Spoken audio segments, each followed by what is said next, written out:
Carnival of Lanterns, an ode to Tortoise and the Hare by Aesop. The carnival came without warning, as it always did. The fields outside town stood bare and empty. That week of All Hallows' Eve, it seemed every inch of the earth was carpeted red, gold, green, and brown.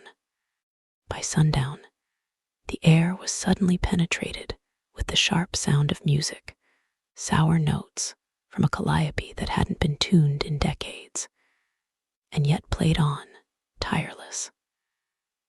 Lanterns swung from crooked poles, glowing with a light that had no source.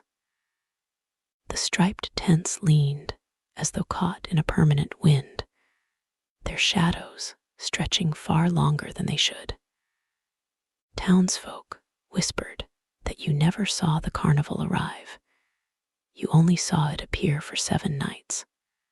By dawn on All Hallows' Eve, it would vanish again, taking with it whatever it claimed. Most said it was a show, a trick, a joke on the superstitious. But everyone in town knew someone who'd gone in and never come back. They spoke of the Hallows' Eve race, the Carnival of Lanterns. Run the forest path, claim the silver lantern, return by dawn, and the prize was yours, a chest of golden coins. No one had ever returned to spend them. This year, 2 names stood out among the few brave or foolish enough to enter. One was Eddie Haskins, 19 years old, quick as lightning on his feet, and twice as proud. Eddie had never lost a foot race in his life. He laughed when the old woman in town warned him of the carnival's curse.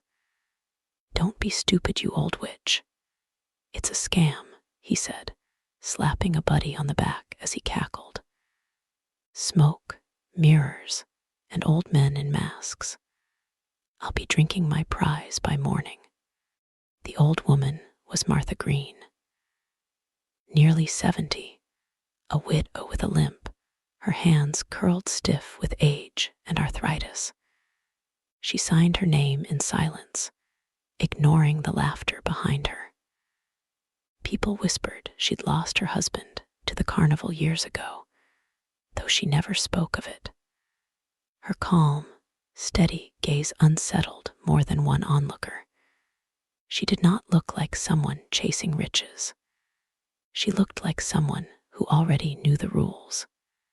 When the hour struck midnight, the carnival folk gathered the racers at the edge of the black woods. They were a strange lot, painted in garish colors, faces half hidden beneath porcelain masks. Their laughter was high and sharp, their movements stiff, like marionettes tugged by invisible strings. And in the flicker of torchlight, a few townsfolk swore they saw familiar faces beneath the cracked masks. Faces of brothers, sisters, friends who had vanished in years past. A tall figure in a ringmaster's coat raised a skeletal hand. His voice rattled like dried corn husks. "Bring back the silver lantern, lit at dawn, and the gold is yours. But be warned, fail, and if unlucky, you might join your ancestors forever." They opened the gates, and the racers plunged into the dark.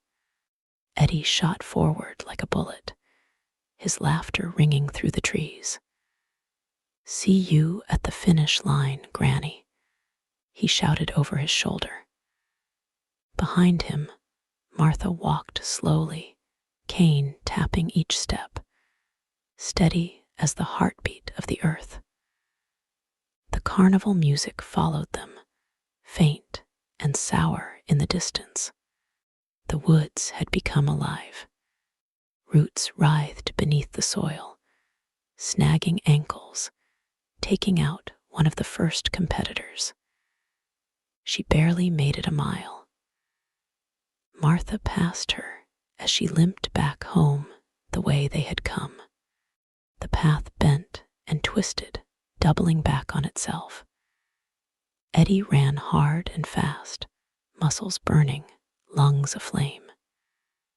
This race was a joke, and he would prove it. But the faster he ran, the less sense the trail made. Whispers curled from the shadows his name, his deceased father's voice, jeering laughter from old schoolmates. He shoved it away, pushing faster, until a noose hidden in the brush snapped tight around his chest, hauling him screaming into the air. Brambles tore at his skin as he thrashed free, crashing to the ground with a broken rib and the taste of copper in his mouth. He laughed it off, staggered up, and kept running. Behind him, Martha paused at a glint of moonlight that didn't seem right. When she took a step back, she saw it a thin wire barely visible to the eye. She crouched, her old knees groaning, and touched the wire with her cane. Trap sprung. She stepped around it, calm as a Sunday walk, and kept moving. The forest grew crueler with every yard. Rusted bare traps gaped beneath leaves. Pits yawned where the soil seemed solid. Eddie ran into nearly all of them, sliced, battered, bleeding. He heard carnival cheers whenever he stumbled, the porcelain-faced crowd materializing in the tree line, lanterns swaying, hollow eyes watching. His rage carried him forward. He would not lose to some carnival con, and certainly not to a frail old woman on top of that. Martha hummed to herself as she went, soft and low. The same tune she and her husband had danced to on their wedding night. She stopped often to listen. In those pauses, she heard what Eddie could not, the silence beneath the illusions, the path between the lies. She walked slowly, but she walked true. Near dawn, Eddie saw her. Just ahead, limping toward the faint glow of the lantern. His heart surged with fury. He sprinted, every muscle screaming, every wound tearing wider. He had to win. He would win. He barreled past her, triumphant. But his heart gave way as his body succumbed to blood loss. At the same time, earth beneath his feet gave way, spilling into a pit of writhing roots and white bones. The forest swallowed him whole. His scream was the last true sound of the night before it folded back into carnival music. When the silence returned, only Martha remained. She reached the silver lantern, lit it with trembling hands, and carried it through the thinning trees. As dawn broke, she emerged from the woods. The carnival folk stood waiting, lined in crooked rows. They bowed as one. A chest of gold was placed at her feet, heavy enough to bend her spine. She looked up, and one masked figure leaned close. Behind the cracked porcelain, she saw a face she had not seen in 40 years, her husband's hollow eyes, starring.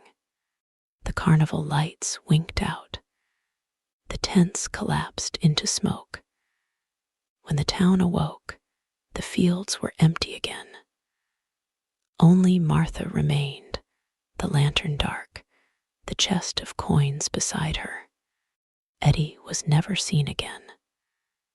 But on certain nights, when the wind shifts through the trees, townsfolk swear they hear him laughing, far off in the woods. And every Halloween, Martha polishes the lantern and waits.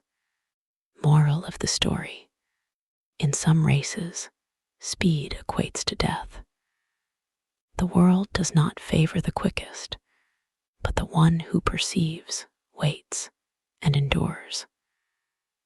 Slow and steady does not just win the race, it survives it and thrives.